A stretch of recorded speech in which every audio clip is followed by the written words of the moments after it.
സംസ്ഥാനത്ത് വേനൽ മഴയ്ക്കൊപ്പം മഴക്കെടുതിയും രൂക്ഷമാവുകയാണ്. മലപ്പുറം മങ്കടയിൽ ഇടിമിന്നലേറ്റ് 4 കുട്ടികൾ മരിച്ചുവെന്ന വാർത്തയാണ് ഇപ്പോൾ പുറത്തു വരുന്നത്. മിന്നലേറ്റ് 4 മരണം. പന്തല്ലൂരിലാണ് ഈ സംഭവം ഉണ്ടായിരിക്കുന്നത്. പന്തല്ലൂർ മലയിലാണ് സംഭവം. വ്യൂ പോയിന്റിൽ എത്തിയ കുട്ടികളാണ് മിന്നലേറ്റ് മരിച്ചത്. 3 പേർക്ക് ഇടിമിന്നലിൽ പരിക്കേറ്റിട്ടുണ്ട്. അവർ മഞ്ചേരി മെഡിക്കൽ കോളേജ് ആശുപത്രിയിൽ ചികിത്സയിലാണ്. 4 മരണം സ്ഥിരീകരിച്ചിട്ടുണ്ട്. 4 കുട്ടികളാണ് മരിച്ചത്. പതിവായി മങ്കടയ്ക്ക് സമീപമുള്ള ആളുകൾ എത്താറുള്ള ഒരു സ്ഥലമാണ് ഈ വ്യൂ പോയിന്റ്. അവിടെയാണ് ഇങ്ങനെ ഒരു ദാരുണമായ സംഭവം ഉണ്ടായത്. ഇടിമിന്നലേറ്റ് 4 മരണം, 4 കുട്ടികളാണ് മരിച്ചത്. ദാരുണമായ സംഭവമാണ് ഉണ്ടായിരിക്കുന്നത്. 3 പേർ ചികിത്സയിലാണ്.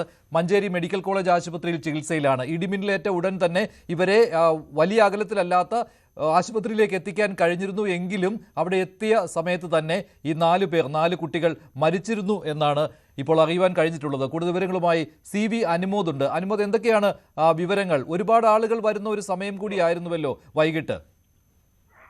മഞ്ജുഷ, മങ്കടയ്ക്കടുത്തുള്ള കുരങ്ങൻചോല ഈ ഒരു മേഖല സാധാരണ ആളുകൾ വരുന്ന ഒരു ടൂറിസ്റ്റ് മേഖലയാണ്. അവിടെ വ്യൂ പോയിന്റ് ഉണ്ട്. ദൂരെ നിന്ന് കാഴ്ചകൾ കാണാൻ കഴിയുന്ന ഒരു സ്ഥലമാണ്. സാധാരണ ആളുകൾ വരുന്ന വൈകുന്നേരങ്ങളൊക്കെ ചെലവഴിക്കുന്ന ഒരു സ്ഥലമാണ്.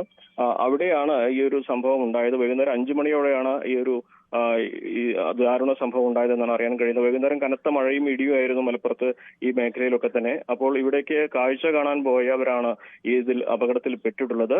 ഇതിൽ 4 പേരുടെ മരണം ഇതിനോടകം തന്നെ സ്ഥിരീകരിച്ചിട്ടുണ്ട്. റഹീസ്, വഹാസ്, സിയാദ്, ഫഹദ് എന്നീ 4 പേരുടെ മരണമാണ് ഇതിനോടകം സ്ഥിരീകരിച്ചിട്ടുള്ളത്. 2 പേർ ചികിത്സയിലുണ്ട് എന്നാണ് അറിയാനാകുന്നത്. ഒരുപക്ഷെ കൂടുതൽ പേർ ഈ ഒരു സംഘത്തിൽ, ഈ ഒരു കാഴ്ച കാണാൻ പോയ കൂടുതൽ പേർ ഉണ്ടായിരുന്നോ എന്നും പരിശോധിക്കുന്നുണ്ട്. നമ്മൾ സംഭവത്തിന് കൂടുതൽ വിവരങ്ങൾ ലഭിച്ചു വരുന്നതേ ഉള്ളൂ. കാരണം കുറച്ച് ഉള്ളിലേക്കുള്ള ഒരു മേഖലയാണ്. മാത്രമല്ല ഈ അപകടം നടന്നപ്പോൾ ഇവരെ നാട്ടുകാരാണ് ആശുപത്രിയിലേക്ക് എത്തിച്ചത് എന്നാണ് നമുക്ക് അറിയാനാകുന്നത്.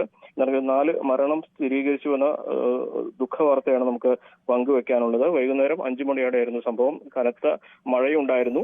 മാത്രമല്ല നല്ല ഇടിയും ഒക്കെ ഉണ്ടായിരുന്നു. ഇത് താരതമ്യേന ഉയർന്ന ഒരു പ്രദേശം കൂടിയാണ്. ആ ഒരു മേഖല നിന്ന് കഴിഞ്ഞാൽ താഴെ മലയോരത്തെ കാഴ്ചകളും ഒക്കെ കാണാൻ കഴിയുന്ന ഒരു പ്രദേശം കൂടിയാണ്. അപ്പോൾ വൈകുന്നേരങ്ങളിൽ ആളുകൾ സാധാരണ സമയം ചെലവഴിക്കാൻ വരുന്ന ഒരു സ്ഥലം തന്നെയാണത്. പക്ഷെ കാലാവസ്ഥ പെട്ടെന്ന് മാറുകയും ഈ ഒരു ഇടിമിന്നലും അപ്രതീക്ഷിതമായ കനത്ത മഴയും ഉണ്ടാവുകയും ചെയ്തു.